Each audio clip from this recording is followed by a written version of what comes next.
ВМРО ДПМН најавува нова активна блокада на собранието од 10 мај. Целта велат е предвремени парламентарни избори, а нивната реакција е само одговор на тоа што СДСМ не одговориле на ниту едно од нивните барања. Лидерот на партијата Мицковски вели дека блокадите ќе траат се додека СДСМ и Ковачевски не го прифатат барањето за средба и прецизирање на датумот за предвремени избори, теми кои се на маса и на извршниот комитет на партијата.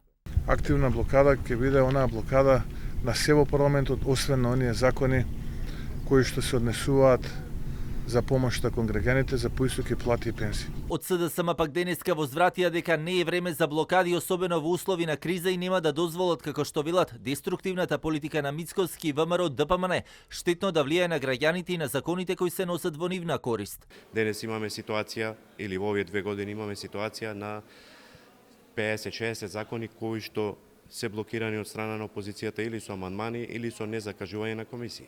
Ние денес имаме блокирани закони кои се однесуваат на изградба на фотоволтаици, иако се наоѓаме во сред економска криза. Имаме блокиран закон за клинички центар, имаме блокиран закон за служба во Арама, каде што добиваат повластици професионалните војници. Со сличен став и Дуј, од каде порачуваат дека ваквото, како што го нарекоа, институционално насилство од страна на ВМРО ДПМН не оди во корист на граѓаните. Ова институционално насилство, да кажеме, и блокирање на државата не оди во интерес на граѓаните. Тоа секако дека не е рационално и ги повикувам сите политички партии да се фокусират и да се надпреваруваат со конкретни идеи, предлози и проекти. Од пратеничката група на Алијанса за албанците пак само кратко велат дека дополнително ќе изнесат свој став по однос на ваквите блокади во собранието кој ги најави и Мицковски, но и велат за секое законско решение ќе биде разгледувано со посебно внимание и ќе се оценува неговата важност за граѓаните.